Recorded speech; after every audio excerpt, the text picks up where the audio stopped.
Recharge করে খাতি দেয় আপনার 10টার দিকে একবার আর সন্ধ্যার দিকে একবার। তাও আজ পেটা মানে ফুল ভাত দেয় না। এই রোজা থাকতে পারছিলেন?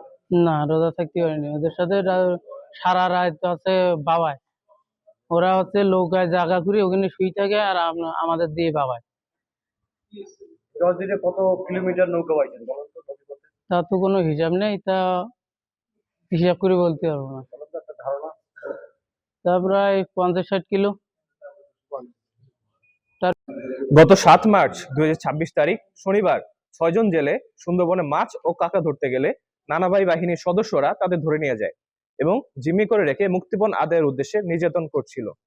পরবর্তীতে মোহাম্মদ কবির নামের একজন ব্যক্তি তার ভাইকে গত 10 দিন যাবৎ জিম্মি রেখে মুক্তিপণ দাবির বিষয়টি বাংলাদেশ কোস্টগার্ড জরুরি সেবা 16111 নম্বরে অবগত করে। প্রাপ্ত তথ্যের ভিত্তিতে গোয়েন্দা নজরদারির মাধ্যমে আজ 17 মার্চ 2026 তারিখ মঙ্গলবার ভোর 5টায় কোস্টগার্ড আউটপোস্ট নোলেন কর্তৃক সুন্দরবনের শিবসা নদী সংলগ্ন কালীরখাল এলাকায় একটি বিশেষ অভিযান পরিচালনা করা হয়। অভিযান চলাকালীন উক্ত এলাকা হতে ডাকাতদের কাছে জিম্মি থাকা 6 জন জেলেকে উদ্ধার করা হয়। এই সময় কোস্টগার্ডের উপস্থিতি টের পেয়ে ডাকাতরা জিম্মিদের রেখে বনের ভিতর পালিয়ে যাওয়ায় কাউকে আটক করা সম্ভব হয়নি। উদ্ধারকৃত জেলে রফিকুল, আলামিন ও ইসমাইল খুলনা জেলার কয়রা থানা এবং রমজান আলী, রেজওয়ান ও মিয়ারাজ সাতক্ষীরা জেলার শ্যামনগর থানার বাসিন্দা। উদ্ধারকৃত জেলেদের পরিবারের নিকট হস্তান্তরের কার্যক্রম প্রক্রিয়াধীন রয়েছে।